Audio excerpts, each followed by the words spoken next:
Hey guys, I am going to do some coverage of one of the top 64 drafts. This is the one that got covered by SorceryCon. I'm just on their YouTube and I'm just going to play this video and I will just watch what happens. The only person I know at this table for sure is Roaring Turkey is right here, and the person that they're covering in the draft, I assume, is this person at the bottom, which would be Christian V. And Roaring Turkey, if you watch some of the coverage, me and Roaring Turkey sat across from each other and did our sealed deck build together. We were on stream. And Christian V, I know because he did one of my cube drafts. I think the third cube draft out of the 4 that we did. He was there and he drafted a really sick Necromancer Gilman House deck, which was pretty crazy. That I'll probably do a video on that draft because it was a really sweet one. So we're getting right into the first pack. So there's a Zombie Bruiser, there's a Crawling Congregation, there's a Gnarled Wendigo. But I think Crawling Congregation definitely jumps out to me as the best card. Flame Strike is also good, but I'd probably take the Congregation. Honestly, Zombie Horde is also extremely good. I could actually see maybe picking that over the Congregation. I think Zombie Bruiser might actually be better here. I'm not sure. Just the fact that you can draft some of the skeleton things and be able to get it back over and over. Like 5 mana 5 power is better, but 4 mana 4 power, but also get it back late in the game is super crazy. All right, we have a Gift of the Wolf. I think the secret is out on that card. It is extremely good. Yeah, Den of Evil's fine. Guardian Angel is very good. So yeah, I think it's between Guardian Angel and Gift of the Wolf. I think I would just take Gift of the Wolf. It's a cheap card, it's piece of interaction. It leaves you open to not having a bunch of things that you can put wards on, but you're in Earth, so you're going to have things. But he took Guardian Angel, and obviously he's going to take another Guardian Angel here.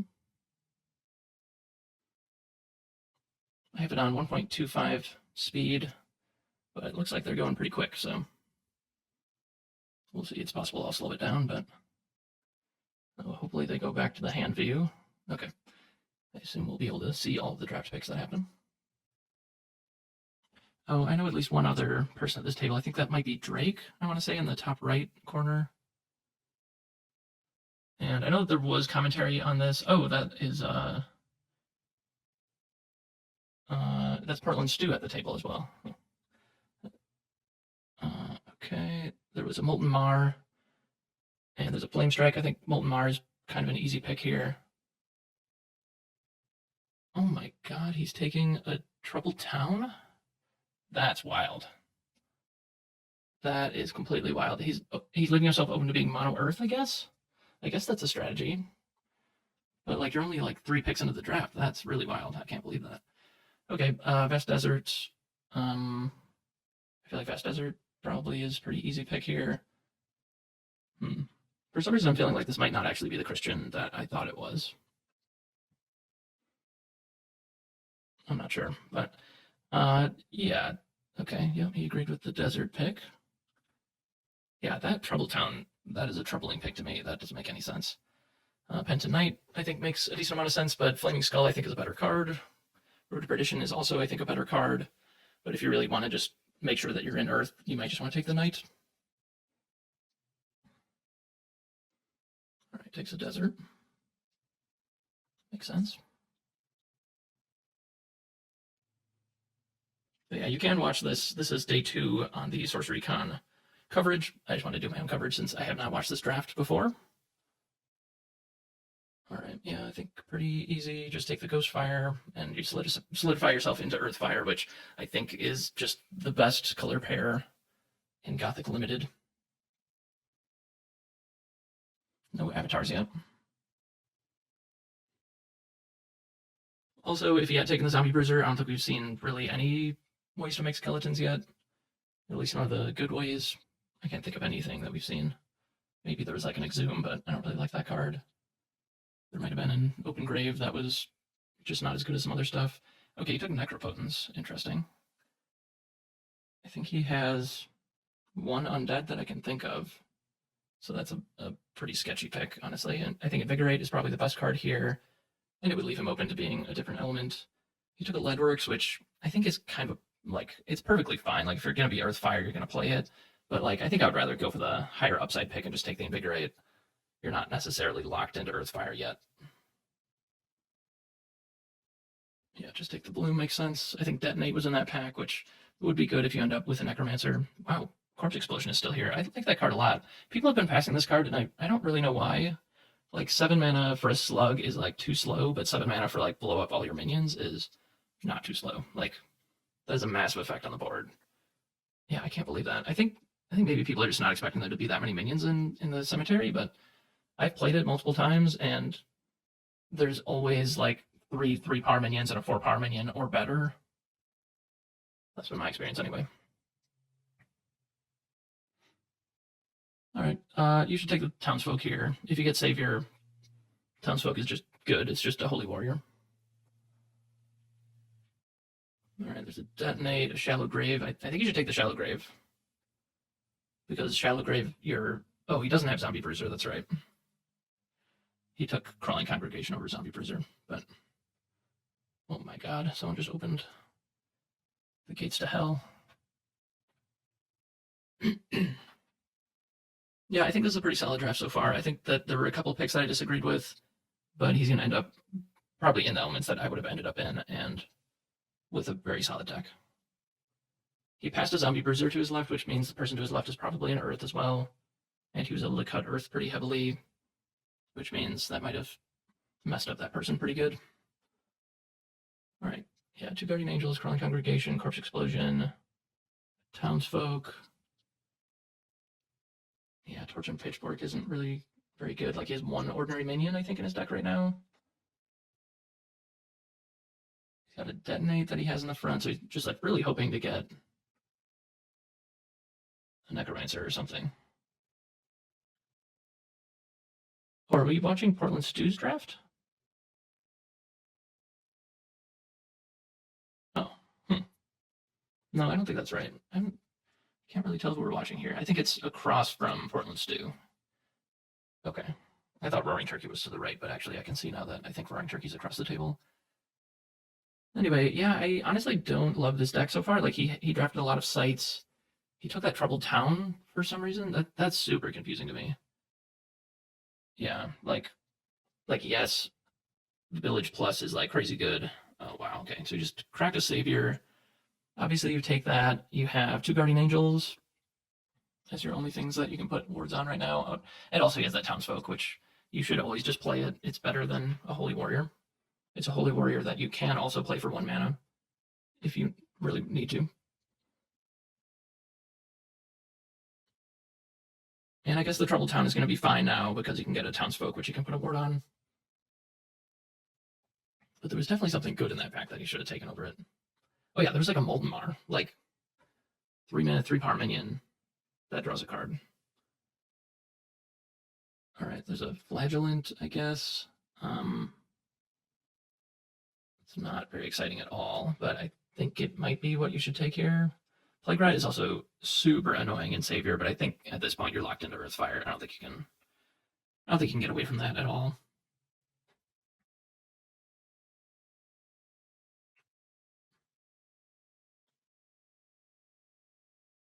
Oh no, not a Martyr of Tomorrow. Oh, that card is no good.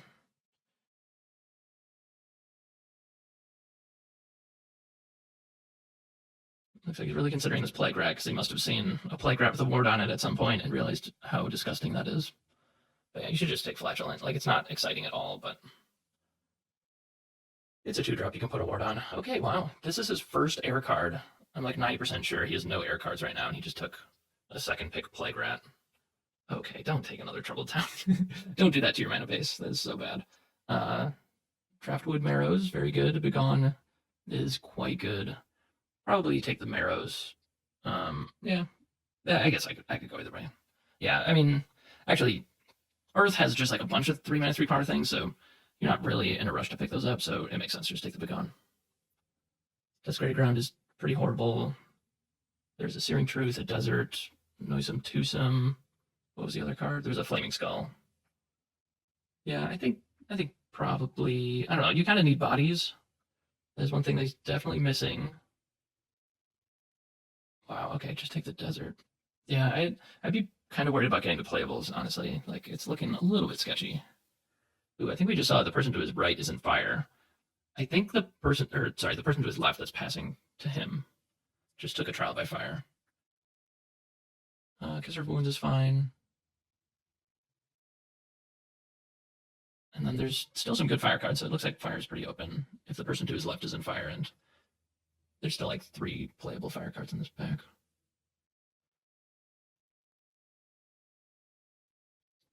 I was also in one of the top 64 drafts.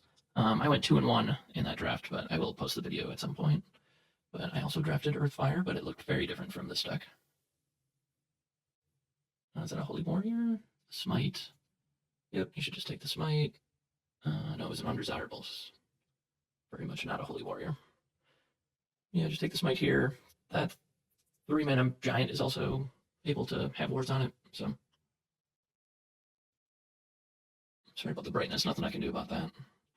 I'm just watching the YouTube stream. Yeah, Smite is incredible. It's like so much better than like Shatter Strike or whatever the equivalent is. Just being able to banish evil, which is like 50% of minions. It's crazy. Alright, Revered Revenant and a Wild Fanatic. And I think there's less than 8 cards here, so I think the Revered Revenant will not come back. But yeah, I kind of expect him to take the Wild Fanatic. I honestly think that the Revered Revenant is a better pick. But I also am assuming that most of the people at this table don't play that much limited, and they are used to constructed. And I've gotten the feedback about Savior, which is like, it's not that good because there's not that many charge minions, and it's like, people like to be able to play their charge minion and then ward it and then attack and then ward it again, and they're like, you just can't even do that in limited, like it's no good. And it's like, yes, that is one good thing that you can do with Savior, but that is like one data point, and you should not just write off an avatar because like this one interaction that happens in constructed doesn't come up that often in limited. It's like, those are very different things. All right, Rowdy Boys. Yeah, I think Revered Revenant is crazy good in Savior. If you can get enough mortals or non-evil things to ward, there's just always going to be a ward next to Revered Revenant. And then it's just 1 mana 3 power. It's just crazy. Yeah, he took Mars of Tomorrow. You should just not play that card. It's really horrible. Right, and the 3-drop came back. I think you should just take that. Pretty easy pick. I mean, there's an Accursed Desert, which you just don't even want in your deck because you're the one with all the wards. There's a Troubled Town. Please don't take Troubled. Oh my god. All right. Yeah, colorless sites are a huge trap. Yeah, like there's almost no fixing in Gothic. You just need your threshold on your sites. Like, yeah, I think that's a pretty big mistake.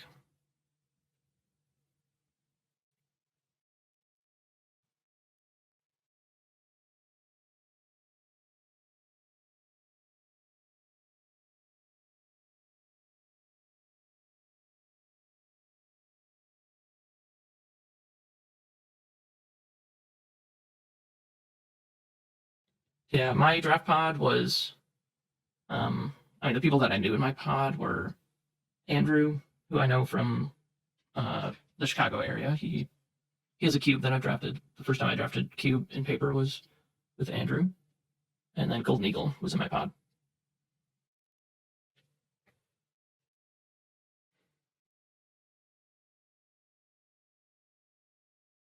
All right, so yeah, it looks like he picked up a decent amount of mortals, things that he can put wards on. It's looking better now. Now that he got Pack 2 Pick 1 Savior, now he can kind of draft exactly what he needs to draft. I think Torch and Pitchfork is kind of garbage. Outside of maybe Necromancer is okay, but I'm unconvinced.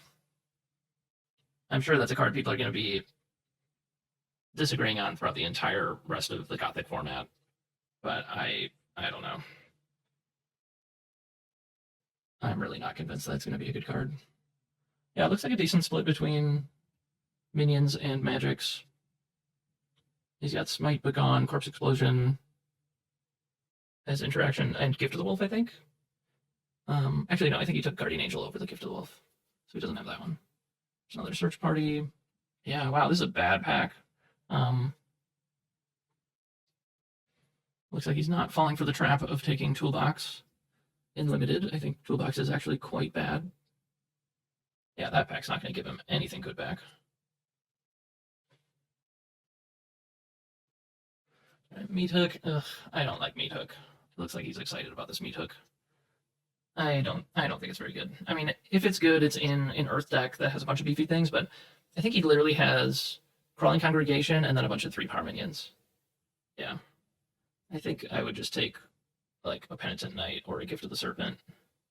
Probably Penitent Knight. And I'm sure it can do some disgusting things, but it can also get stolen. I don't know. I mean, I don't have that much experience with it, so hard to say for sure, but that's another artifact. I'm just not that convinced that's going to be good. Yeah, I think you should just take Zombie Horde. If you're going to play Meat Hook, you should definitely have a bunch of 5-power minions if you can manage it. So it looks like the Crawling Congregation did end up being a better pick than the Zombie Horde or the Zombie Bruiser. Like, I've seen a couple of sites he could have taken that made skeletons, but not really. And like he was never in a position to really take them. So yeah, maybe Zombie Bruiser, like, I mean, honestly, even if you have like 1 or 2 ways to make skeletons in your whole deck, Zombie Bruiser is still probably better than Crawling Congregation. But a Zombie Horde that can block is pretty nice. So, and it does technically have text on it that protects your minions from projectiles, but I haven't really seen that come up very often. I mean, ever, but.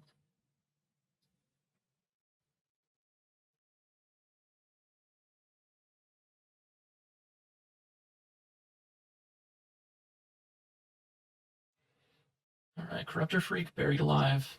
Yeah, you should just take Buried Alive, obviously. Very easy pick. Just take the kind of busted removal spell. Like, yeah, you don't really get much better than Bury. Is he actually considering something else? Town Priest? Don't do that. I am starting to come up on Town Priest. I think it's actually better than I originally thought. Like, I've seen some pretty crazy tempo plays with that card. I think I'm at the point where I think I'm pretty interested in playing it in like Persecutor, where like the tempo is kind of the way that you win the game. But like you can also get some pretty massive tempo from Buried Alive. Wow, he just took the Town Priest. That is wild. I guess Savior also is an avatar that can fall behind in tempo. Yeah, Horn of Behemoth. I mean, pretty much impossible to wake that thing up. But technically, if it's your 6th fire site that you play in a game, I mean, you probably lost that game because you don't have any Earth Threshold, but sure, I guess. I guess you can take it. Yeah, I think there was like a Blessed Village and a Noisome Twosome. I think you should have taken one of those probably. Yeah, like, you need to have like 3 active Volcanoes or something to make Horn of Behemoth wake up. You need 6 fire thresholds and then it becomes a 6-power demon. That's just basically impossible. Hillside Chapel, Fanatic, Blessed Village, and Noisome Twosome. Yeah, not surprised to see the Fanatic take again.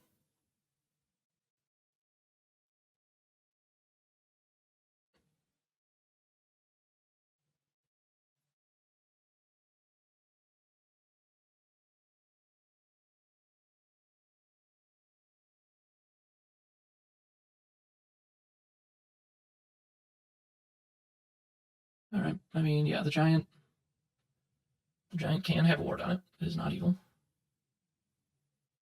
Looks like the stream is lagging potentially. It's not my computer, is it?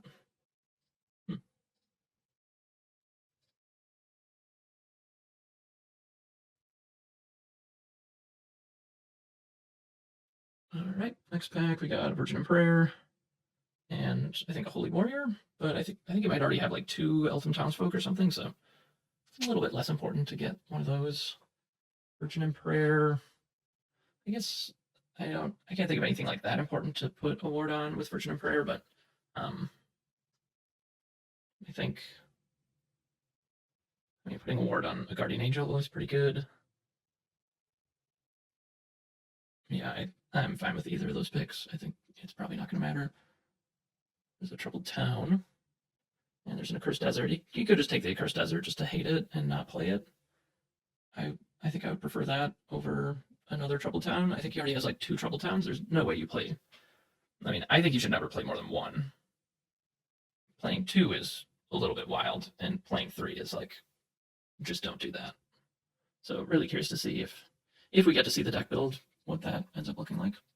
There's a Ghostfire. Definitely a good pick there.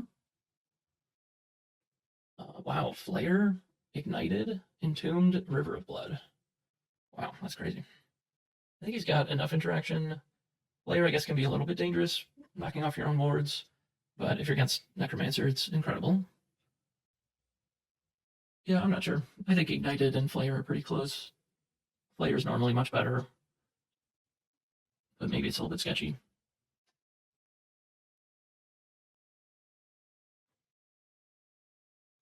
Yeah, I think he just took a Penitent Knight. Makes sense, you just want to have enough non-evil minions. Yeah, Accusation, I guess, is a card, but I wouldn't play it. You just want your cards to actually affect the board. Broomstick Witch is still here. That's a very good card in air, honestly. Like, that's something I've been learning more and more, is like 2-mana 2-power Airborne is actually just sweet. Like, they're super annoying. All right, was that pack 3? It must have been pack 3, right? Feels like he has a very deep pool and a very good direction to go in. Yeah, I think the like Plague Rats pick was a little bit weird. The Troubled Town pick was super strange to me. Meatook, totally understand. A lot of people like Meatook. I'm not really a fan. All right, let's see what he does. So far, this is making sense to me. Yeah, sorry for the lag. I don't know what's going on with the stream. Okay, maybe he's not just building his deck right here. Okay. All right, looks like we do get to see his deck build. So put Savior on the table. And then that's Crawling Congregation, 2 Guardian Angels, and a Corpse Explosion. Okay, good. We got the Claire out of the way. So yeah, I think those are like all of his best cards. Martyrs of Tomorrow, I think, is kind of trash. One-Shot Wizard's pretty bad. He's got Torch and Pitchfork on the table. He's got 2 Troubled Towns he's selected to consider, which I can't say I agree with, but we'll see if he ends up actually including them.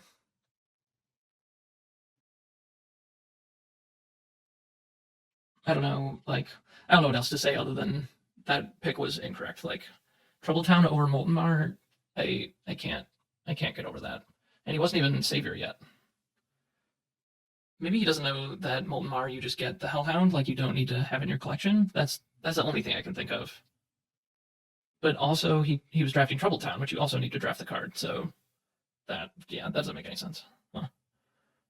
That's crazy. All right. Forgotten Tomb, does he have anything to do with that?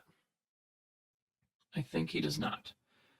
And Forgotten Tomb and Shallow Grave, the cards that the sites that put something in your yard, if you don't actually have something to use it for, then you shouldn't actually play it, because there are cards like Carrionet and the Fire Archangel and what's the other card that I'm thinking of? The 2-mana demon that's exceptional, the beast that can banish a demon to gain +2 power. There's just like a bunch of cards that look at both cemeteries, and if you just randomly flip something into your cemetery that doesn't matter at all to you, it can matter to your opponent, and you just shouldn't let them do that. Like, this deck is going to have a Zombie Horde in it, and if he plays Forgotten Tomb and sees Zombie Horde, actually, it is a search ability, so you can actually just choose not to. You can fail to find and just be like, okay, look at these 5 cards, I get the information, I put them on the bottom. So I guess that's actually a thing. You should play Forgotten Tomb and just fail to find if you have no reason to put something in the cemetery. But Shallow Grave you should not put in your deck if you don't have a reason to. Also, you could just deck yourself if the game actually came down to decking.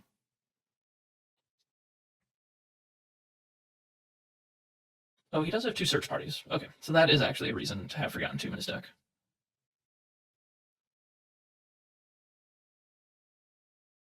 Yeah, Town Priest is interesting. I will probably start playing that card and experimenting with it. Did he just cut Forgotten Tomb? And he also cut Corpse Explosion. I mean, Savior is a deck that, like, that's an avatar that doesn't need to move ever. Like, I think Ghostfire is maybe the only removal spell he has that it would make sense for Savior to have to take a step at some point. All right, it's kind of hard to see what his artifacts are, but I think it's Torch and Pitchfork, Meathook, and then to the right of that is Smite, Begone, Ghostfire, and one other card. I'll try to think of what that was. But it looks like it's 4, 5, 6, 7, 8, 9, 10, 11, 12, 13, 14, 15, 16, 18, 19, 20, 21, 22. Yeah, this is 24 cards. Okay, so yeah, he cut the Forgotten Tomb. That makes no sense to me, but okay. And, oh, okay, you put it back. Realized he does have a thing to do with it. Horns of Behemoth, makes sense to just cut. Ooh, wow, he's also sporting the foil basics. I'm also a fan of those. We got 6, 4, 3 right now. All right, so looking at his threshold, Begone is double fire. That might be the only double fire card. Okay. In that case, I think you should play 1 Trouble Town and 6 Earth Sites for, 6 Earth Sites, 5 Fire Sites, 1 Trouble Town. He also doesn't have that many fire cards, so I guess I could see going down to 4 fire. But no, because you have Begone, like you need to hit 2 fire threshold. Looks like he's cutting 1 Trouble Town.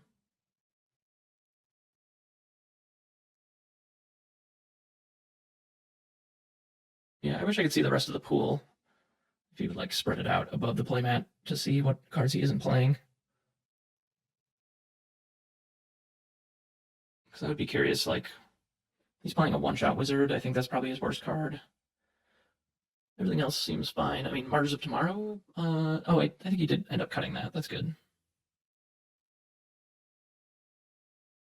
And then, like, Torch and Pitchfork, I would cut that. How many ordinaries does he actually have? It's like 3, 5, 6, 7, 8, 9. I think he has 9 ordinary minions. That is not enough, in my opinion. I think I would want like, yeah, probably like, I don't know, maybe like 12 ordinaries plus Necromancer, and then I would play Torch and Pitchfork, something like that. So someone just handed him a Spellslinger. What are you, crazy? This man does not need a Spellslinger. Right now he has 1, 2, 3, 4, 5, 6, 7, 8. Well, Holy Warrior doesn't really count, so 7, 8, 9, 10, 11, 12, 13. I think he's like 14 minions he can put wards on, plus 2 Trouble Towns. That's like kind of 16.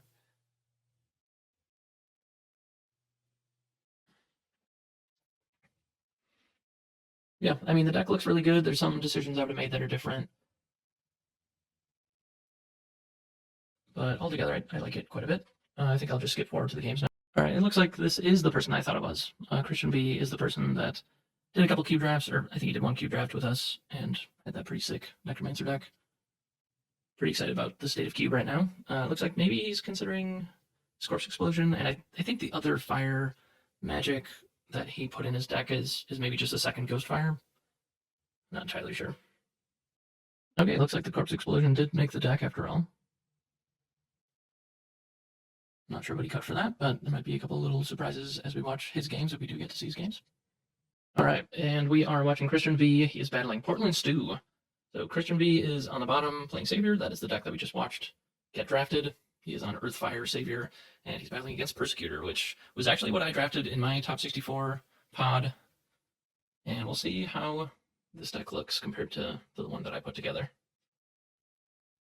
Yeah, Christian's deck looks pretty powerful. The only thing I'm a little worried about is the 2 Troubled Towns that he's playing, screwing his threshold at some point. But I do think he has pretty low fire threshold requirements. I think the only thing that's double fire is the Begone, and I think there's a Corpse Explosion, so maybe that doesn't hurt him too badly. And Corpse Explosion, you get to see 7 sites before you need to play it, so even with only 4 fire sites in the deck, I think you're probably going to be okay still. Portland Stew is another just kind of wonderful member of the community. Very fun dude to hang out with and talk to. Very distinct voice and personality. I think he did at least one of the cube drafts as well. Just a fun dude. Looks like his first play is Active Volcano, so also in fire. And we're just off to the races here. Make a skeleton. I think you should take a step forward with Persecutor. I think you just always want to take a step forward as soon as you can. That has been my strategy anyway. Yep. And then I think taking that second step onto your opponent's site, you kind of want to hold off on that for a little bit, just to be a little bit safe. You just don't want to give your opponent the opportunity to start attacking you on their own sites where they probably have most of their power. That can just be kind of bad. And if they like play an evil minion on top of your Persecutor, then you just can't move anymore. But we see an Autumn Bloom play to effect, fixing the Fire Threshold in one-shot Wizard, taking out a skeleton, adding a ward. So they're both on Earthfire. And that's funny because I think the person to Christian's left was also potentially in Earthfire. Yeah, I think that is a highly contested color pair. I think everyone kind of knows that's really good. I think Earth Air is also very good. I also think like Water Fire, I think, gets drafted quite a bit. I have been collecting data, as much data as I can collect from the live stream and from being at the event, and it's been pretty fun to see where everything lands. Okay, Town Priest, bouncing that guy, playing a Holy Warrior. I mean, buying time is really good. So yeah, I guess I can definitely see like not only Persecutor but also Savior. I can probably take advantage of Town Priest pretty successfully. I think he took it over Barry though. Like that's wild. I don't think I would take it that high, but it did allow him to deploy another threat, so I guess it's good in this case.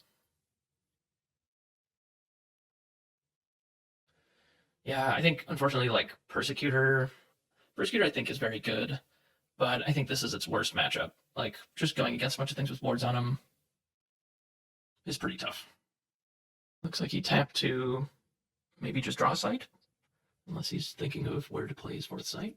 I would expect this Persecutor to have a low curve, potentially only needing 4 sites in play. Okay, so he must have tapped to just draw a site and then pass. Looks like he's kind of taking the back seat for a little bit. But if this Holy Warrior attacks, like you can't really block with the Barging Barghest.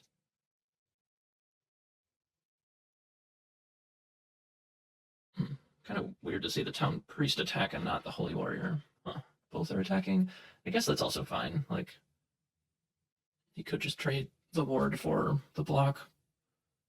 I guess I just would have liked to see the Holy Warrior attack first. That way the Town Priest can kill the Barghest. Oh, okay.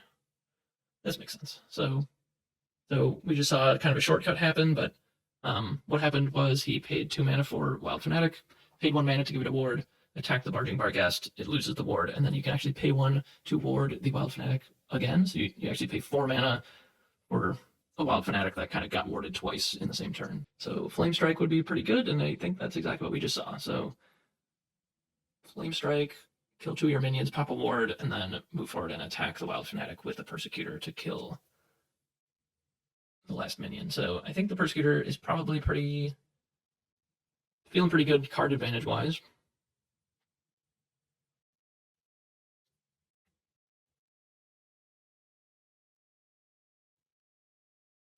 But every ward represents some piece of card advantage, so it can be difficult to fight against all of these wards when you're trying to be the aggressor.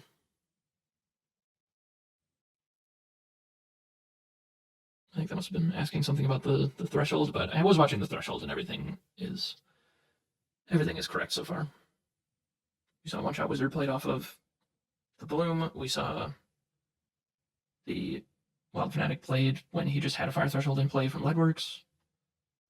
Right, and then we get a Lesser Blood Demon and a Site played.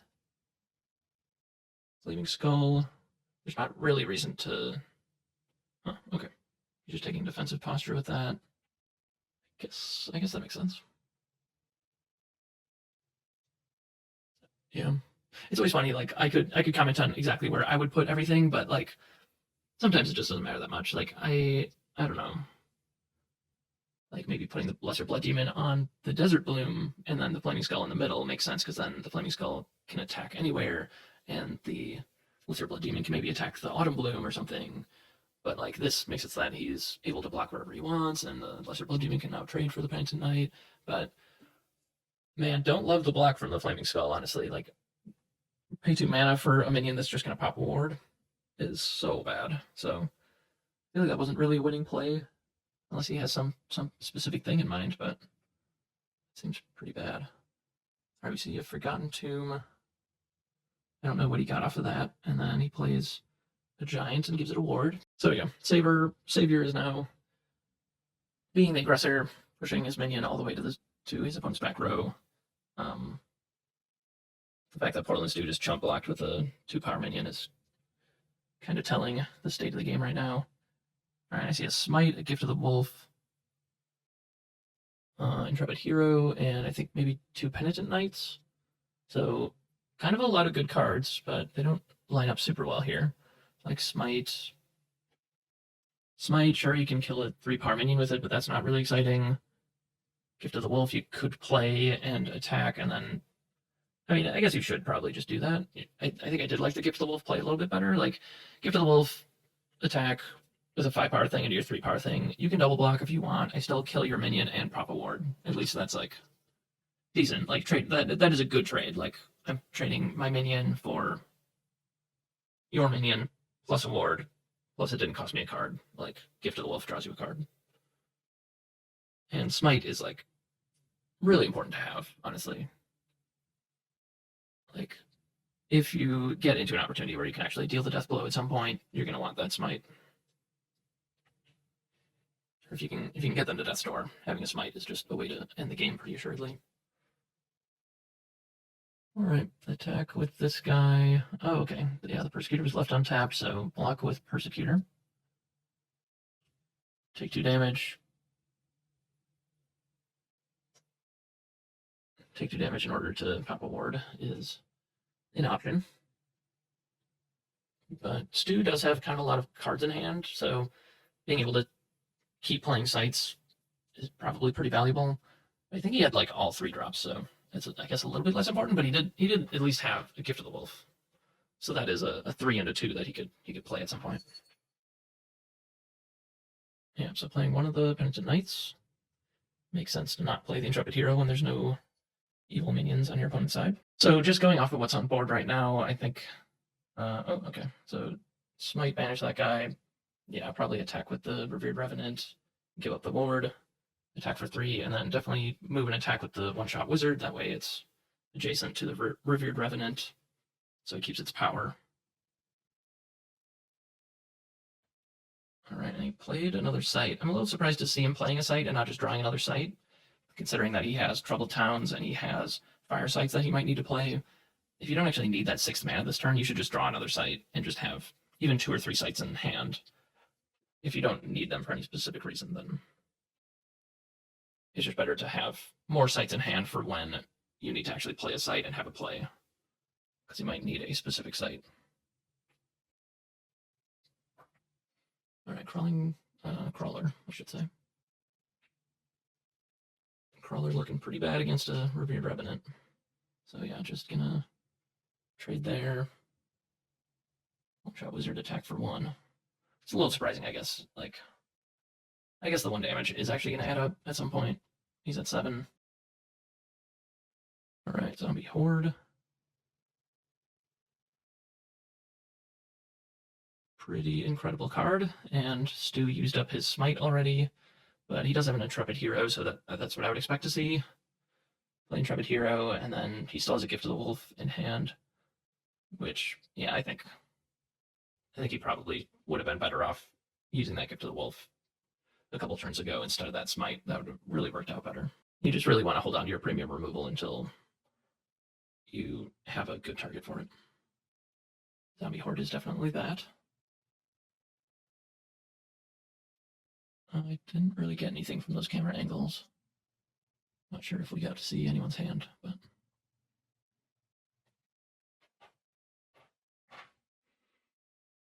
yeah, I think he drew a site. Oh no, he already played that site, so maybe just okay. Pop the ward. Play Intrepid Hero.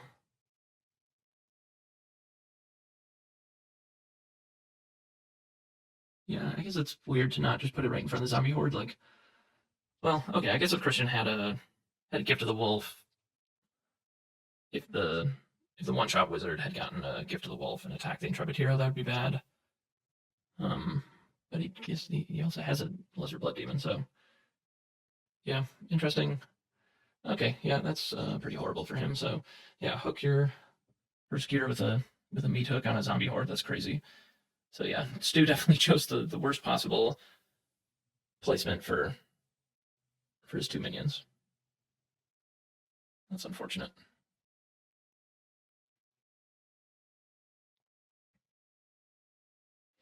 Persecutor is an avatar that can get away from a meat hook pretty easily.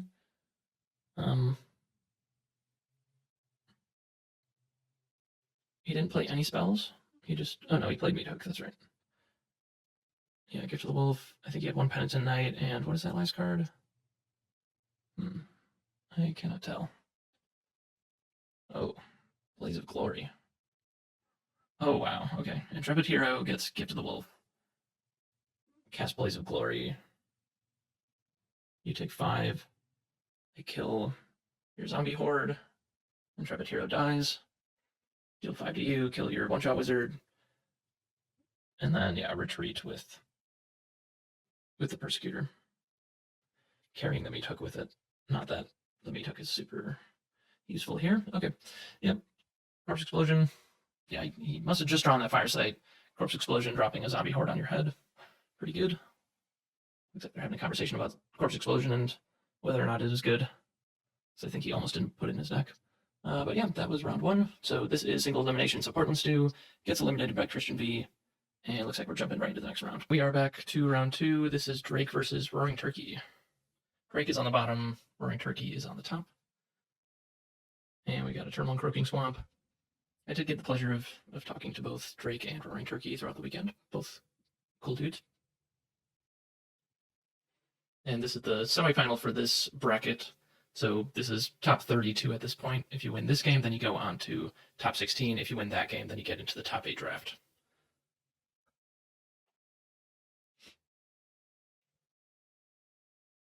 All right, so Roaring Turkey is on air something, and Drake is on water something. Looks like air water from Roaring Turkey. I've been trying to track as much data as I can from this event. Trying to get the win rates on the different element pairings. That's just been kind of a cool thing to try and figure out. So far, I will say that the data is showing that basically all the elements are very evenly matched, and there's not like one element that's a complete junker, like in beta, how water was so horrible. And I'd be really curious to see the data on Arthurian Legends. I think everyone thought that Earth was pretty terrible, but I think like it's not very deep, but it's very good. Was kind of where Earth was. In this format, I'm gonna say like I think Earth is definitely the best, and then everything else I could see an argument for, honestly. Like I think Fire looks maybe the least deep out of all the elements, but has like some of the really good removal. I think especially at like Exceptional, there's some good stuff. So pretty hard to say, and I think the meta is pretty open as a result. Yeah, pretty easy attack for 4 here. It's going to be really interesting to see what Roaring Turkey can get with this toolbox. I have been very unimpressed with toolbox in limited, but doesn't mean that it's unplayable and that you can't find a spot for it sometimes. Survivors being played in the back row just to get some stealth. I'm not sure that I would do that just to get stealth, but maybe he has like a torch and pitchfork that he wants to put on it later or something like that where the stealth is really valuable.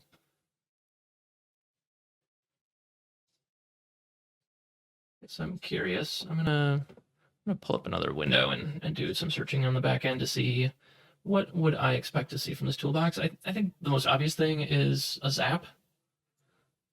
That's a pretty obvious thing that you could see coming from that. Water and air. You could see like freeze potentially. Like freeze is a pretty bad card. That's the 1 mana disable a nearby minion until your next turn. Pretty bad, but there's probably situations where it's going to be fine.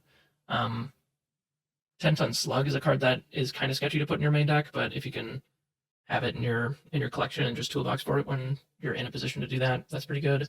Ooh, Instigator Imp, I was just gonna say, is a card that I would expect to see in the collection for a toolbox, but turns out he just has one in his main deck. Maybe he also has one in his collection though, never know. Displace would be a good ordinary for the collection.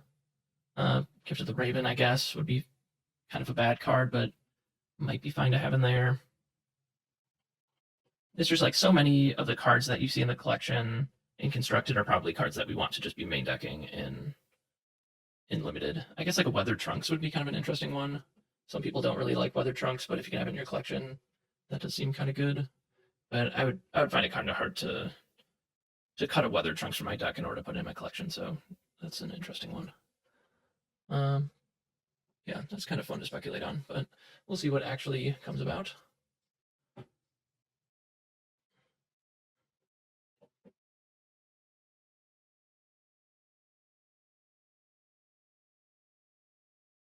Oh, he did the thing on camera. That's amazing. Yeah, he's been excited about Slimy Mutants. I had some good conversation with him about that. That's really funny. Like during our sealed deck building, he was like really wanting to be in water because he loves Slimy Mutants so much, and he actually did the thing. Croaking Swamp, get a frog, turn it into a 4-power minion, attack a 3-power minion. Like that's crazy value. So, wow, that's pretty sick.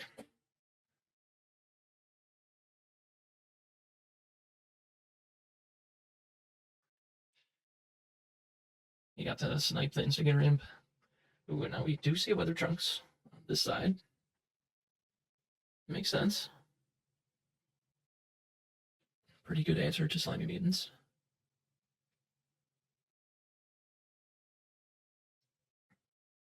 So Drake is Water Earth, we're assuming. He's got one Earth site in play.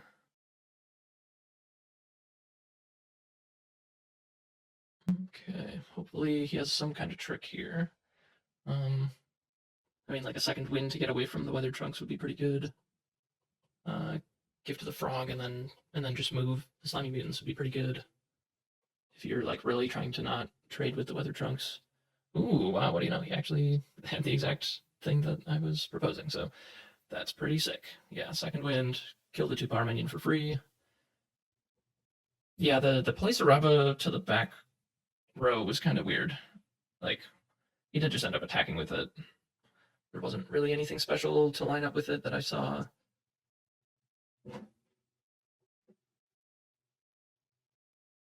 So he might have just been able to get 2 more damage in with that Survivor if he had just played it forward. I don't know. And then interesting to see Ryan playing 2 minions to the back row. Wow, he's just jumping with the Bloody Pigs. It's a bit strange to me.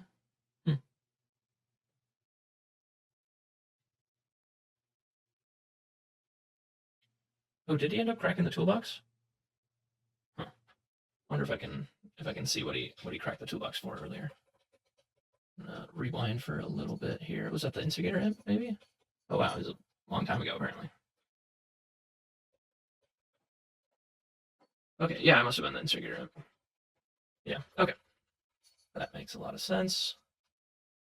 Let's get back up to where we were. Jump block with the Muddy Pig. And then looks like playing a Moss Troll.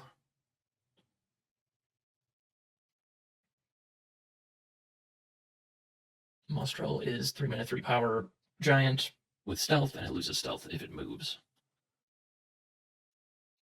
Kind of weird camera angle we have going on here. That's pretty strange, but I was so distracted by the camera angle I didn't get to see the cards that were in his hand. Can I see those cards? Is that Baptize? What is that? Is that a Feign Death? I want to say it's a Feign Death. And is that a Seeds of Nadir or whatever? That card is really bad. I think a Trial by Water and one other card I couldn't make out. Not the Seeds making an appearance. The funny thing about Seeds, it's like a 3-mana artifact, and it says like the controller of this site loses life equal to the amount of unspent mana. Unfortunately, Savior has an activate ability that you can just activate even if you have nothing to ward. So you can literally just dump all of your mana every turn and never lose life to Seeds of Nadir. So super bad against Savior. Like literally will never deal damage to them. But yeah, we see Trial by Water taking out the Weather Trunks. That's obviously amazing. And then curious to see, does he just move up and sacrifice this Willing Tribute to attack for 4 again? I kind of think you don't. Like, he's at 16 still. Sacking Willing Tribute to just deal 4 damage, I think is a little bit like getting in front of your skis a bit.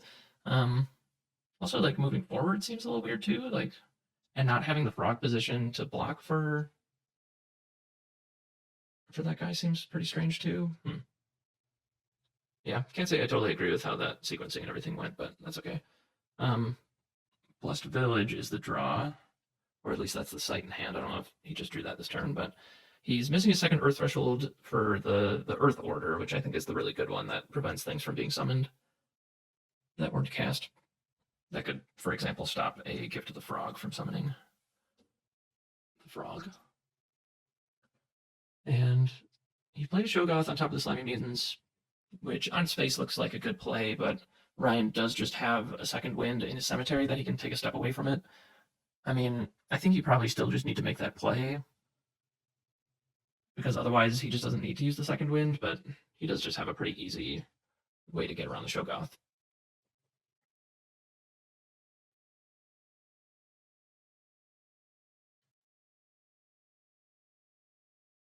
Which I guess it did work out in his favor that he attacked into the back row with the Slimy Mutants. If he had just left it in the front row like I would have probably done, then he could play the Shoggoth in the front row, and then the Shoggoth would be able to just attack the following turn. Oh my god. Okay, Ryan. All right. Oh my gosh, that's amazing.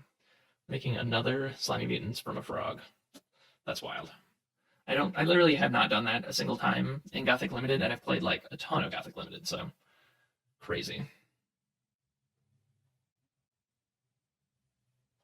All right, we see, what is it? Give us Night Gaunts, 3-mana, 3-power, Airborne Void. It's a very good card. Yeah, I don't think we have anything to use this Feign Death on, although Feign Death is just 3-mana, give my thing Stealth, draw a card as a baseline. Like, it doesn't need to trigger a Deathrite for it to give Stealth.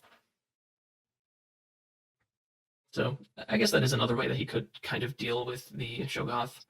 But yeah, it looks like he's just using the second wind. Take a step, attack your stream for 4.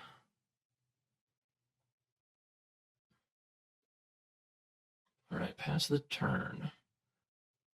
Yeah, so he spent 4 mana that turn, so he couldn't quite play the Airborne minion. So right now, he has 2 attackers, and he has a Feign Death in hand, so next turn he does have the option of just play Feign Death, attack you for 4, and then hopefully one of his other minions can get an attack. But it doesn't look like that's going to be an option. So both of his minions can be blocked, so he can still do that and get 4 damage in, but he doesn't necessarily have a way to actually deal the death blow, or to get him Death Door.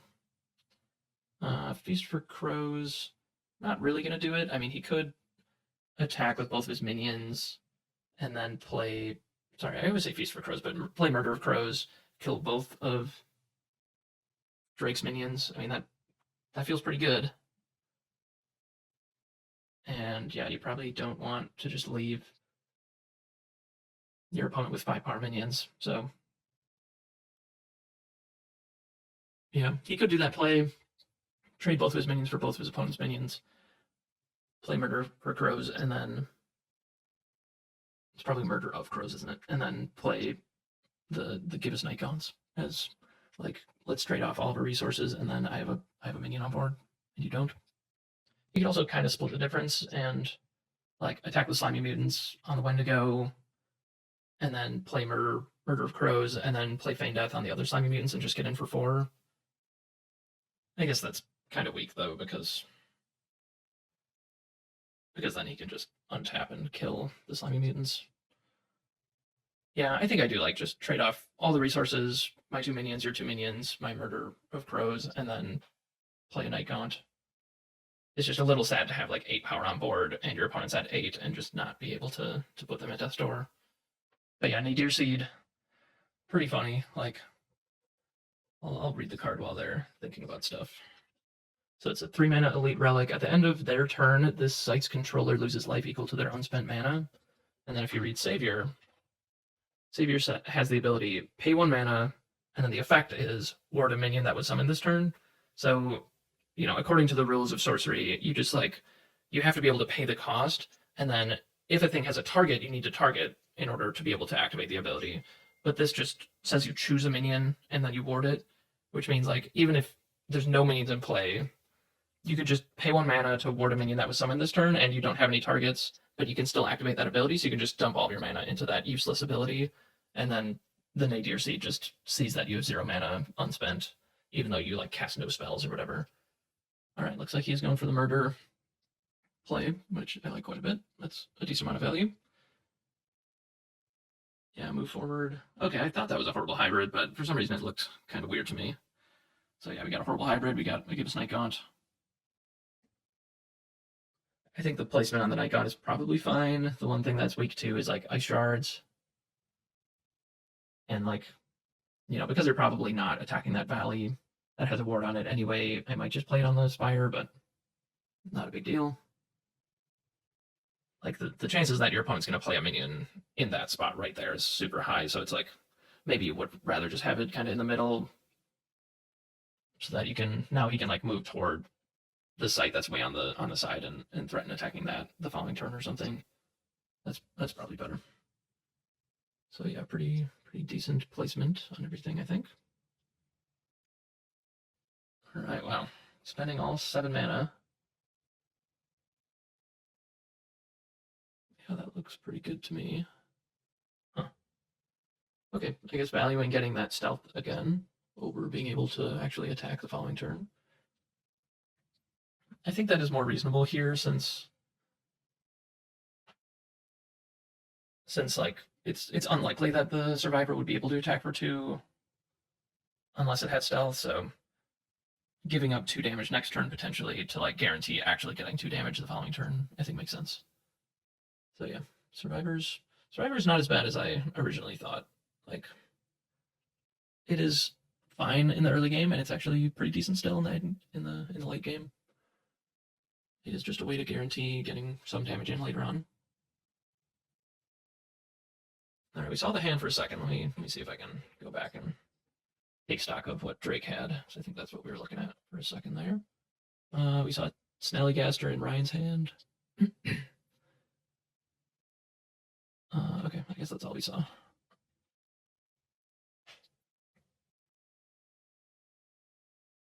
So yeah, I think it's like Snallygaster, Horrible Hybrid, Feign Death, Nadir Seed is Ryan's hand right now.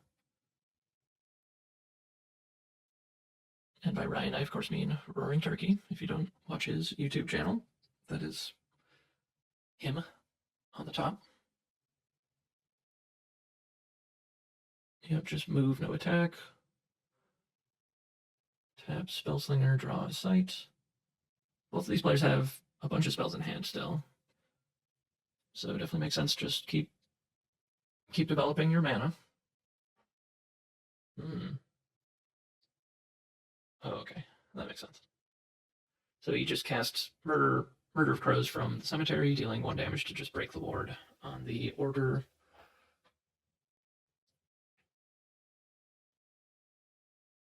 All right, second Weather Trunks, Monks of Kobasa, and a second Shogoth, I think was the last card, and a Silent Hills. I don't think the Silent Hills is doing too much. You could play it. Oh, I think he tapped to draw that this turn, but you could play it to like turn off Airborne from the Give Us Night Gaunts. But as it is, of course, Ryan's just going to be able to move the Night Gaunts diagonally away from the Weather Trunks. But it does look like Drake is setting up to being able to attack pretty soon. So, yeah, I wouldn't be surprised to see Ryan maybe playing this a little bit slow at this point. Like, the board is looking pretty gummed up, which means maybe you should just, like, play 1 or 2 minions pass. But I guess he does have this Feign Death, so he could maybe use that to some effect to just get some more damage in. But his opponent's at 8, so prioritizing damage when you're not really going to be able to get the death blow. Oh god. What are people doing playing these sewer rats? I've seen them in so many decks at this point. I'm so confused. Okay. Okay, right, yeah. That is what he's doing with this. Sewer rats, Nadir Seed. Wow. Busted combo, Ryan. Can't wait to see how much damage this does. Yeah, I mean, it's probably going to do 1 damage next turn, I would assume. Oh, no, he does have 7 mana worth of stuff. He could play a sight, he could just not play a sight if he's worried about that damage from the rats. All right, so we see Weather Trunks attack, jump block from the frog. play monks. Yeah, I would guess that he just doesn't play that site, and he just plays the crawler. I wonder if he taps to draw site.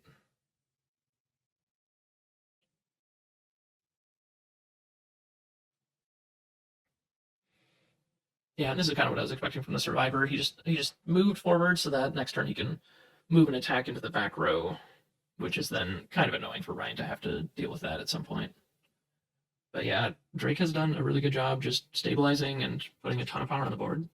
Yeah, so Ryan's cheeky play so far has netted 0 damage.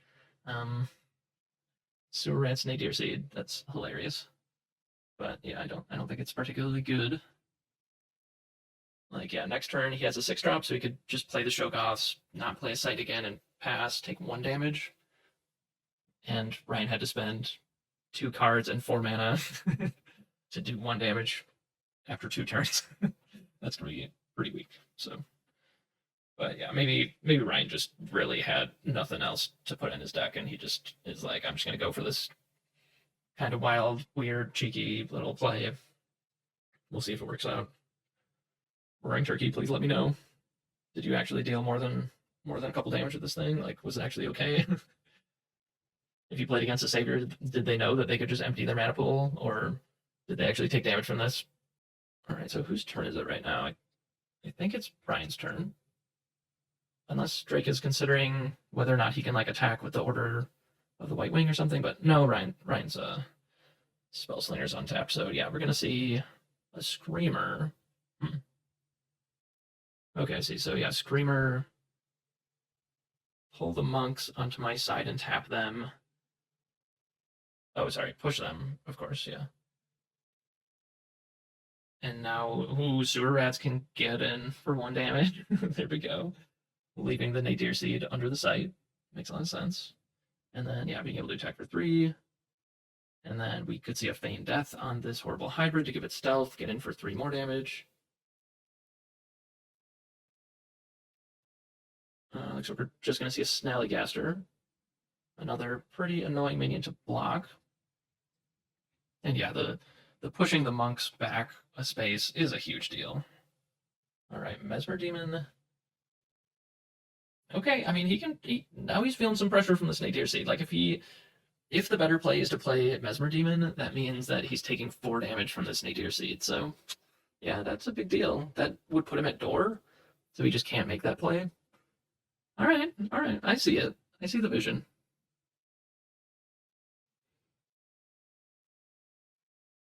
Is he tapping to play a site right now? You can't do that, right? I think I would probably just leave Spellslinger untapped so that you can block potentially. But yeah, Drake is really in a bad place right now. Like, what are you going to do about that?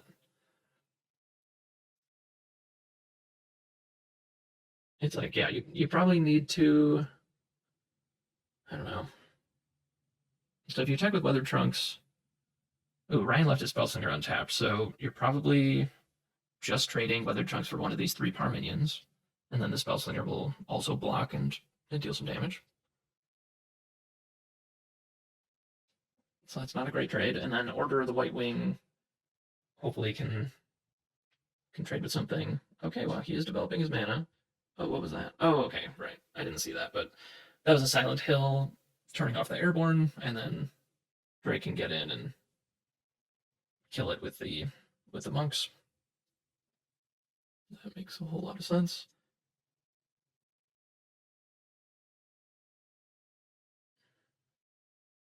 So that means that Drake's going to take 2 damage from the Nadir Seed, assuming that he casts the Shogoth and not the Mesmer Demon, which I don't think would make any sense unless he has enough damage to like door Ryan this turn, but I really don't see that.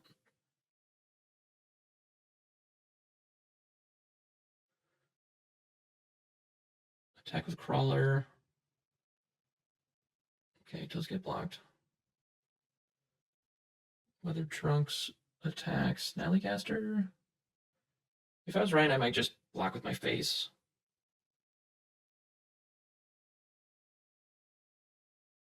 Like, Ryan needs to have at least one of these 3-power minions in play when it comes back to his turn. So I don't think that he can really risk a removal spell, like Buried, for example, could, like if he just lets this go and the Snallygaster dies. I mean, yeah. So if he blocks with the Screamer, then the Order can also attack the Snallygaster.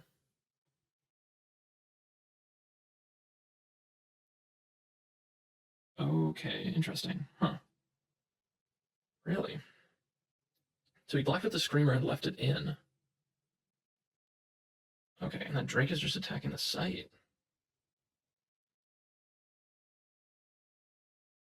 Oh, I guess I kept saying Shogoth, but I meant Undesirables. They're kind of interchangeable in my mind. Okay.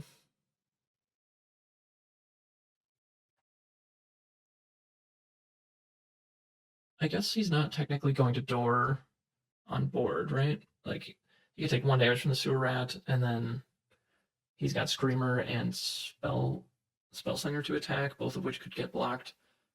But he does have Feign Death, which I would definitely expect Feign Death to be the play. Just give Screamer stealth, draw a card, attack for 3, put you on death's door, and then maybe just move the sewer rat back onto the site. All right, we see Ryan playing a Monstrel, give it stealth, and then yeah, we can see the play to put him on death's door. I think I could also see just moving sewer rat on top of the Avatar just to be a little bit annoying. What was that? Okay, not sure what that was. Yep, okay. Oh, what was that? Oh, is that a Feign Death on the sewer rat? Okay, yeah, that's pretty funny. But I guess that doesn't actually put him on death's door. Does he have a different way to put him on death's door this turn? Plague rat. Huh. Okay. That's interesting. Maybe he's thinking that the Mostrel can put him on death's door next turn, but it actually can't because it loses stealth when it moves. Huh. Yeah, I guess we'll see if he has a plan, but yeah, he could have just doored him this turn. But it looks like he's trying to use the Feign Death as a way to get the death blow in a couple of turns, like leave the sewer rat with stealth on top of your Avatar, and then hopefully just door you next turn. I guess like he's not really being threatened with Death's Door this turn anyway, so maybe that's okay to just play it a little bit slower.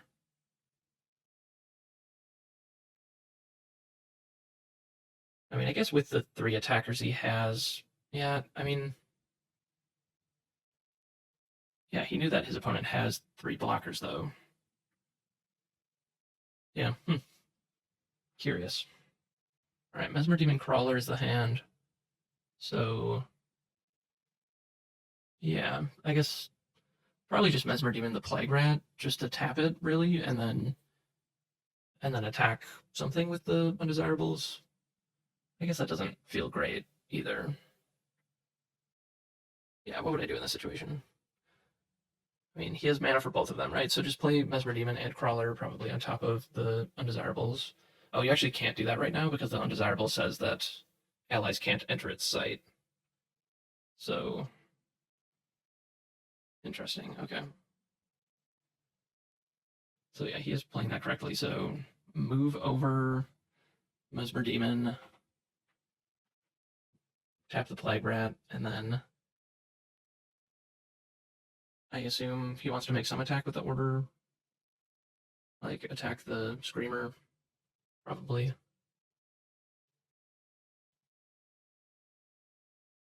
Okay, attack the Plague Rat. Not too surprised to see that. Yeah, I probably want to keep the Plague Rat alive because I can just kill the Undesirables. That is a pretty incredible trade, and taking 5 power off the board when you're at 7 life seems like a good plan. All right, Order, attack Plague Rat.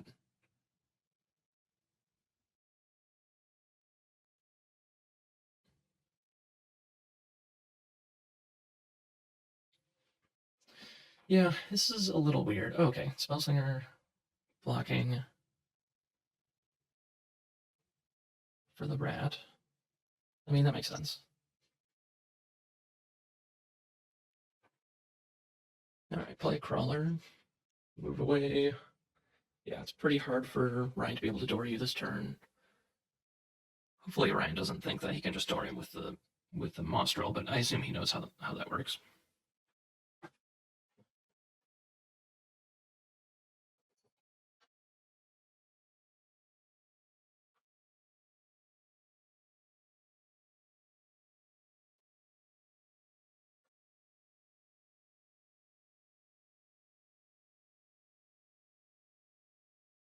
Ooh, Avenging Angel. Nice.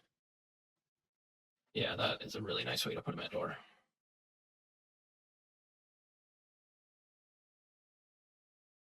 I wonder if that was a top deck or if he was planning that all along. Like it's pretty impossible for one of my minions to not die on my opponent's turn.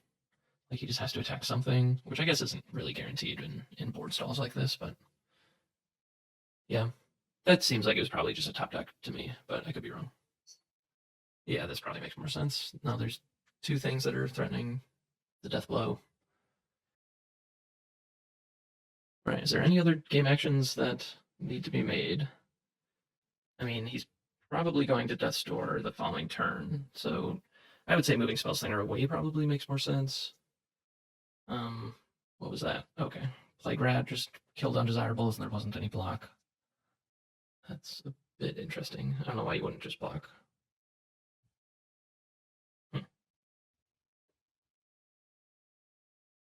I mean, the undesirables is in a better position to potentially block for the Spellslinger, right? Huh. Yeah, I don't know what that was about, but maybe he was thinking that the undesirables can't enter an ally site, but that's not actually true. Like, it just says that other allies can't enter its site. Okay, I don't know what's going on with this frog. Was there attack on something with the frog? Did it block? I don't think so. Huh. Okay. All right, so I think that is the game. So Roaring Turkey took that one, so he'll be in the final round to determine whether or not Roaring Turkey will make it into the top 8 draft. So one more game to go. All right, so Drake got eliminated there, so he was 1-1. Roaring Turkey is 2-0. Christian is 2-0. Christian is on the Earthfire Savior deck that we saw earlier. So both undefeated going into the final round here. Whoever wins this gets into the top 8 draft. And then I'll probably do some coverage on the top 8 draft for sure. I mean, I already did coverage, so I'm not really sure what I'm going to do for that. If you want to watch the day 2 VOD on the SorceryCon YouTube channel, that's what this video is from. You can see me actually doing commentary on the actual draft, and I did that along with Golden Eagle. So I guess I'll probably just say, like, you should just watch that if you want to hear more commentary on the top 8. And I didn't get to commentate the final game, so I'll probably do some commentary on that final game at least. I'll probably do that in a separate video.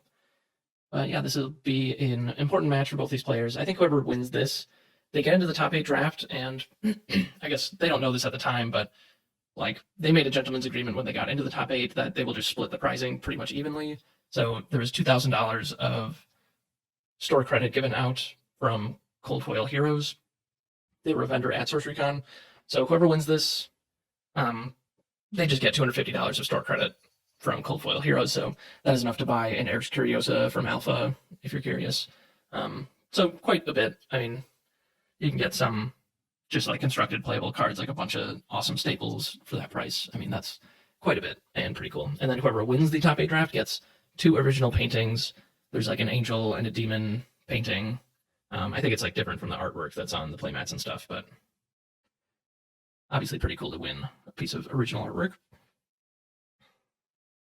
All right, and starting out, we have classic turn 2 play, 2-power minion with a ward from Savior.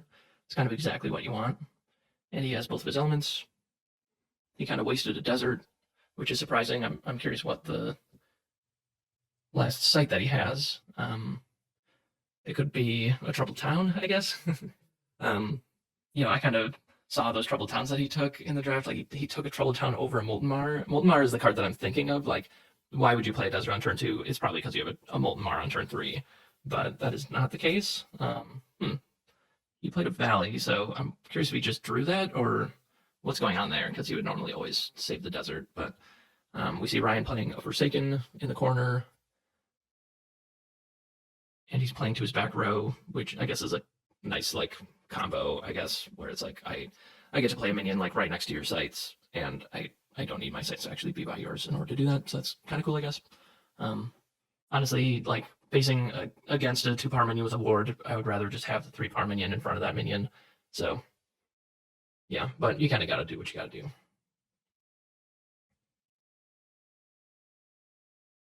Snallygaster, very good against 2-power ward.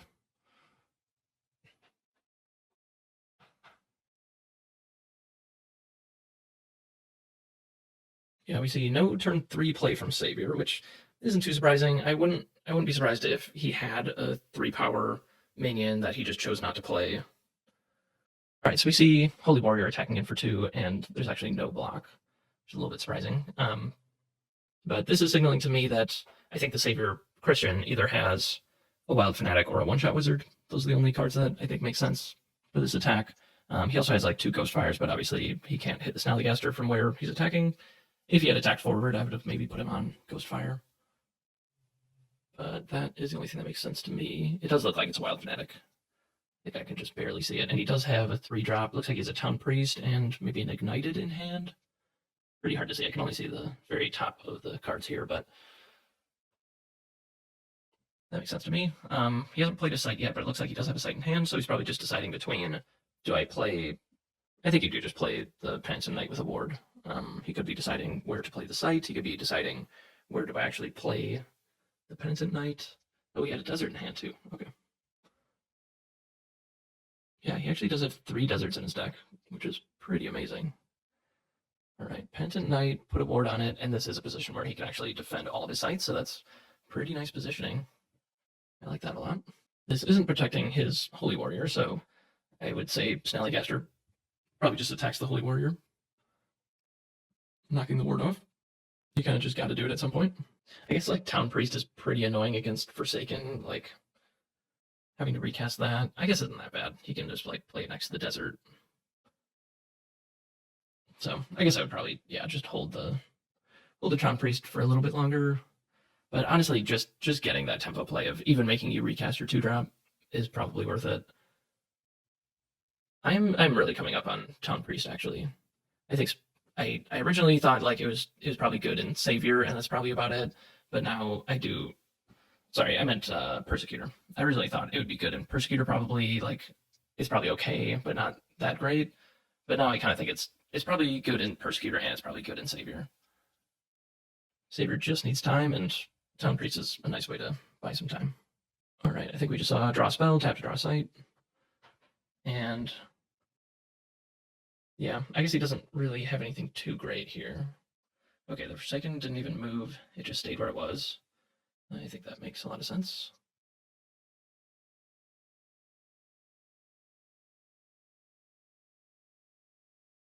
Okay.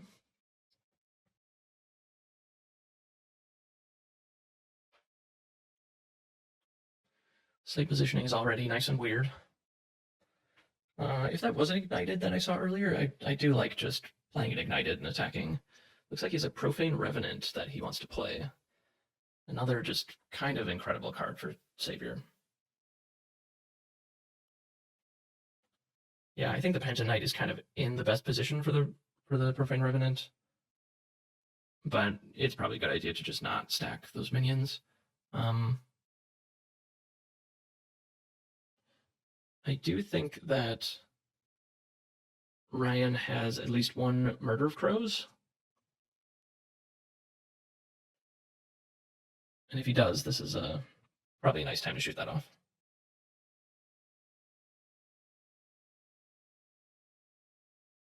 I mean, it kind of takes up his whole turn, but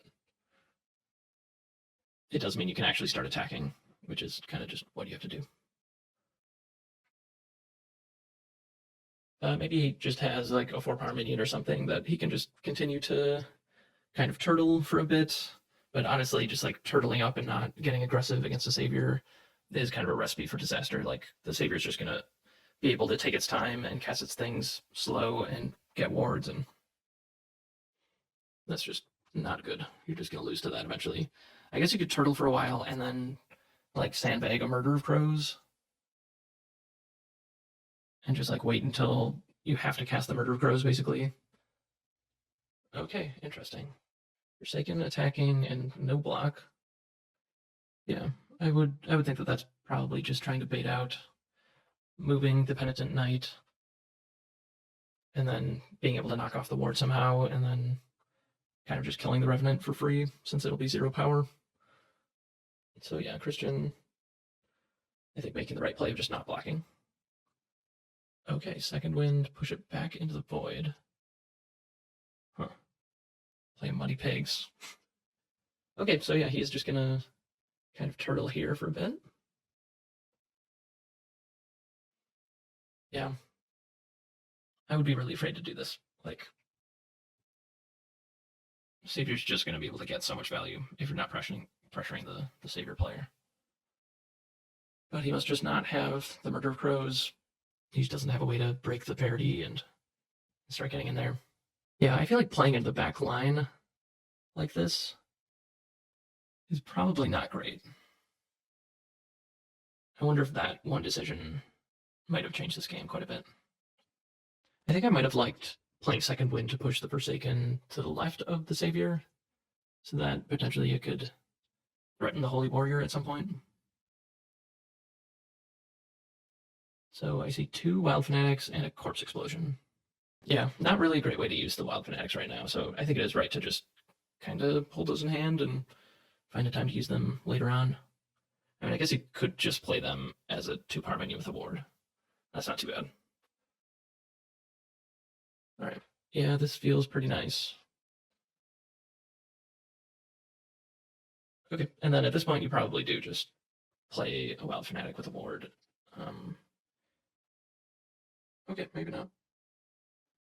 Yeah, I feel like the Penitent Knight is in kind of an amazing position, like being able to block for all of your sites, and it's being threatened from multiple angles. But yeah, if this is the way that you want to make sure that there's a ward next to your Revered Revenant, then that's just kind of what you gotta do. But he does have to play some kind of blocker or something for the Penitent Knight if he's gonna do that.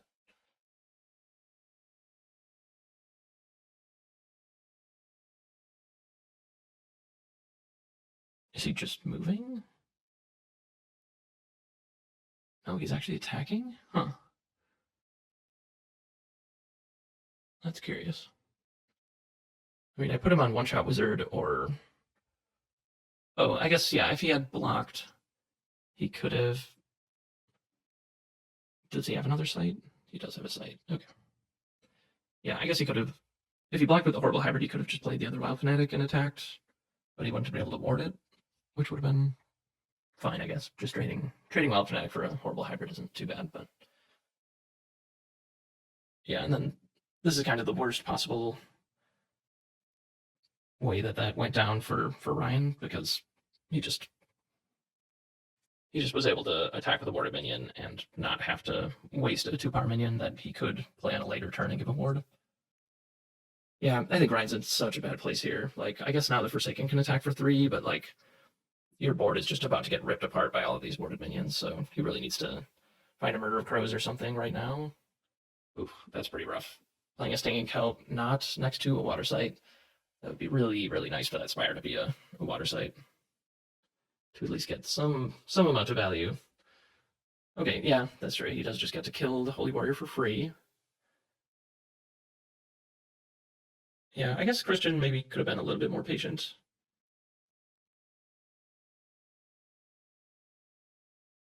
Okay, now he gets to trade.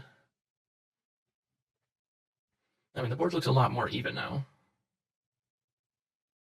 Yeah, Mostrel, give it stealth. Yeah, I feel like Christian probably should have played that a little bit safer.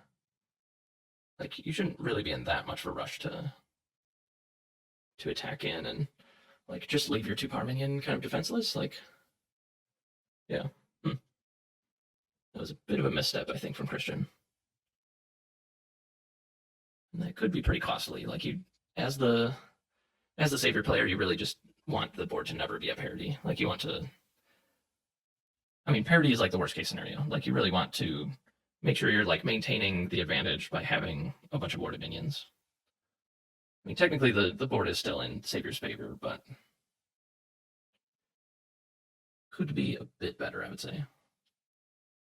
Okay, Wild Fanatic, give it a ward, attack.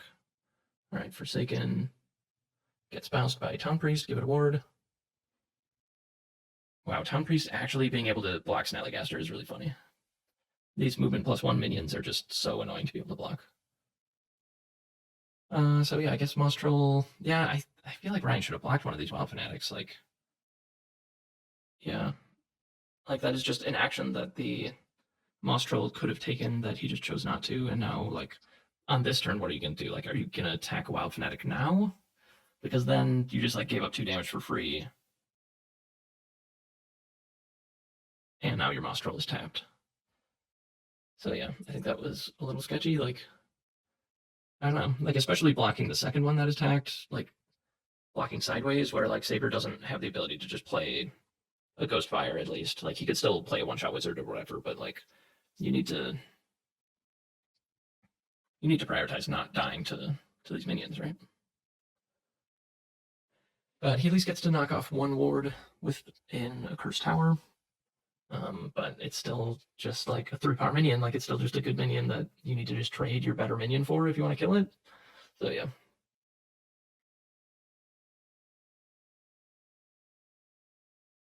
Particularly Christian had that one turn that I think he should have been a little bit more patient, and Ryan I think has played really well. I think that one block with the Mostrel is the one thing that I probably would have suggested doing something a little bit different. Yeah, I wish I could see both of their hands. That'd be really nice. But yeah, I mean, if Ryan just plays like 2 3-power minions on this board, then the board is now in his favor. Like, Christian has a bunch of 2-power minions and a 1-power minion, and then you could just trade your 3-power minion for his 3-power minion, and then you could just kind of stabilize and take over from there. So yeah, I actually like Ryan's position right now. Like, I don't think he really gave up that much value against these wards. Like, there was the one block with a Muddy Pig. He had to trade a Muddy Pig for a ward. That sucks. But then he was able to just kill a Holy Warrior for free, like, the turn after that. So at least you're kind of at parity at that point. And then this Town Priest was just used to gain tempo, which means you're kind of down a card. Like, Town Priest isn't necessarily worth a full card. I mean, a warded Town Priest is a little bit better. But it didn't just, like, actually kill a minion. It's just a good tempo play.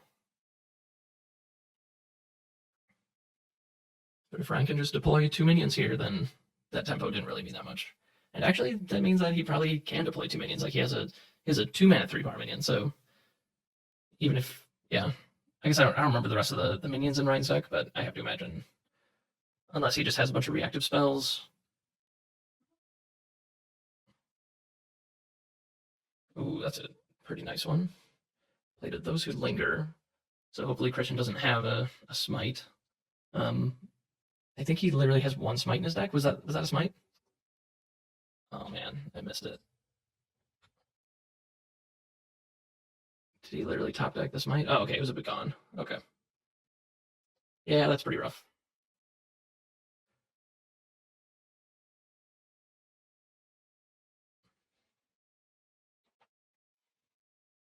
Yeah, I guess like the location for the attack from Snallygaster is probably a bit questionable too. Like, attacking it so that it's at least adjacent to the Penitent Knight is probably better, because then on the following turn you can still threaten to attack it. And then what just happened? He just attacked for 4 with the Wild Fanatics and he didn't block again? Why isn't he blocking with the Mostrel? Okay, did he just attack with 1 Wild Fanatic? Huh. That feels a little weird to me. Yeah, why would he do that? If you're gonna attack with 1, why not attack with both? Like, at this point, you're fine with him just attacking your Mostrel into the Wild Fanatics, right? So, yeah, I don't know why you would do that. That seems a little bit awkward to me. And then, like, they give a Snake Gaunt in the corner instead of on, like, the Spire, where you can potentially block and attack. I feel like you're playing that just, like, a little bit too safe. I guess if you're, like, 100% sure that you're just going to be blocking with it, but having the option to attack or block is probably better. So that's a little weird. I mean, you might be playing around like a second Town Priest, but I don't think people are really playing 2 Town Priests in their deck. Even if I think that they might be a little bit better. than I originally thought. They're still not very good. But he was able to deploy 2 minions like I was hoping, so that is definitely a step in the right direction. Alright, so we're back on the Savior's turn, and I think you're just probably just attacking with stuff, right? Like, yeah, just attack with the 3-power dude. Wants to block, that's fine. And then, yeah, kind of doing the same trick he was doing with the Wild Fanatic, except Ryan does block this time. Okay, he finally got the value out of the one-shot wizard, I guess. Alright, interesting.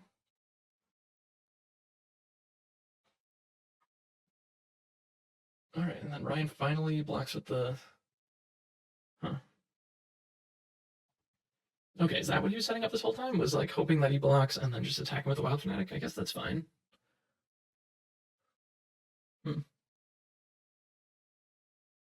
But yeah, I feel like if you're Ryan, you're pretty happy to make that trade. Like I think I'm just happy to block the first one, knock off a ward, and then your second one gets to kill the Nostral. Like that's fine. Yeah, it's kind of like a weird game of cat and mouse that was just happening. If you saw, he played that one-shot wizard and then did a bunch of other stuff, and then decided what else to do with his mana. So he spent 3 on that Voidwalk troll thing, 3 mana, 3-power Voidwalk burrowing, and then later on he was able to pay 2 mana to just ward each of the minions that he summoned that turn. Because that is something you can do. You don't actually have to just do it like one at a time or anything. Or like you don't have to actually commit to paying the 1 to ward it when you summon it. You can do that later. Just a bit of good sequencing. All right, we see Croaking Swamp, make a frog. Does Ryan have the Slimy Mutants to transform this into 4-power minion? That would be pretty good. And then he's got a Snallygaster, which I imagine he wants to probably just block. Okay, he did have the Slimy Mutants. That's pretty sweet. Feign Death. Okay, give your thing stealth, draw a card. Kill the Wild Fanatic, and then you've got a blocker for the other guy. Yeah, that seems pretty nice. So he's guaranteed taking 3 damage this turn, but he's at 6. Oh yeah, so Savior still has a Corpse Explosion in hand. And he's at 1, 2, 3, 4, 5, 6 mana. So this turn he could choose to just draw a site, play the site, and then I don't know. Can I think of what's in the cemetery? I think it's just a bunch of 3-power minions. But is there 1 4-power minion? I guess there's not. Yeah.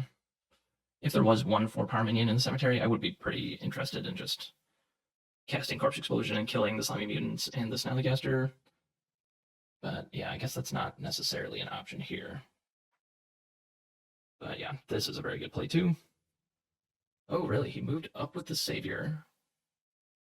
Huh. Instead of tapping to draw a site. I guess he knows like that is still an option next turn. He could just draw a site for turn. And maybe he's just kind of banking on this game being over in a turn or two. So if he's able to door him next turn for sure, then it probably just makes sense to move the Savior up if he has like some kind of effects that make sense for the Savior to move up. I mean, can I even see anything? I guess there's 2 Ghostfires. He probably has a Ghostfire. But I don't know. Yeah, I suppose that makes sense. So then next turn, if he needs to like wipe the board with Corpse Explosion, he can do that. And actually, he could just use Corpse Explosion to put him on Death's Door, and then he moved forward so that he's in range to cast a Ghostfire at some point. Or like the better thing to do, I guess, would be to just I'm just going to door my opponent with Ghostfire, because Corpse Explosion can just hit you wherever you are. So really, he only needs to actually get in for like 1 damage, unless the Spellslinger moves. Yeah, so I think Christian navigated this pretty good. I think, yeah, there's really just like only 1 turn that I kind of disagreed with, like getting aggressive a little bit too early. But I guess part of that might have been like my opponent is playing air. That means I should be expecting him to have Murder of Crows. And if that's the case, I shouldn't just like make a huge pile of warded minions that they can just cast Murder of Crows and just like knock off all my wards in one go. This looks like a toolbox for freeze. So that's 3 mana spent. Freezing the zombie horde. And then, is this an attack on zombie horde? No. He's attacking the site. Okay.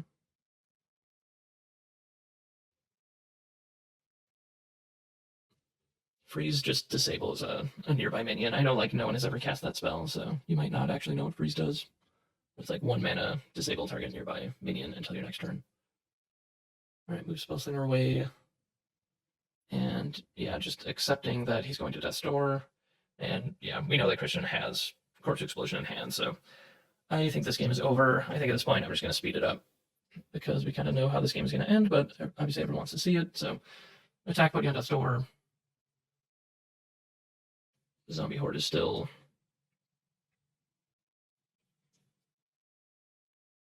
Zombie Horde is still disabled. Yeah, the one thing in this format that can stop you from getting Death's Door or getting the Death Blow when you have something specific in hand, like a Searing Truth or something, is Hith Imp, the imp that just comes in and steals a random spell from your hand. Which, honestly, like, if you are playing against that, I guess you shouldn't cast the Search Party, but, yeah. I mean, Ryan is a... I mean, he knows how to build good decks and everything, but I feel like Ryan is the kind of person that would play a Hith Imp. Like, sometimes really good players play cards that other good players don't think are very good, and they find ways to make them very good. And when your opponent has 1 spell in hand, and you can play Hith Imp and steal their Death Blow, that is a thing that I can totally see Ryan doing. But I think we saw his hand, and I did not see Hith Imp. I'm not sure that even has one in his deck. But yeah, Christian's just gonna block as much stuff as he can, just prevent him from going to Death's Door himself, just in case that matters. And then Christian will just untap and play a Sight, play Corpse Explosion, and drop some big dude on your head. And that means that Christian will be in the top 8 draft. So that is very cool. Roaring Turkey, cool dude. I loved like chatting with him, building sealed decks. I got a chance to hang out with him throughout the weekend. And I think, yeah, during some of the top 8 gameplay, I think not during the actual draft itself, but I think after this he like went out and got some food, and then found me and Bruce doing commentary and was like, hey, can I do some commentary? And yeah, I got to do some commentary with Roaring Turkey after this. That was really cool. I think we did like 4 hours of commentary or something together, so we did a good amount of just hanging out, talking about sorcery, and that's what this weekend's all about. So yeah, catch me in the top 8 draft video. If you want to watch that coverage, you can look at the day 2 coverage. It's probably like halfway through the day or something. You can find this exact video and just skip forward until you get to the top 8 draft. And it looks like this is actually the top 8 draft that we're looking at right now, which I did commentary over. So you can find this part of the video and find my commentary on the SorceryCon YouTube channel.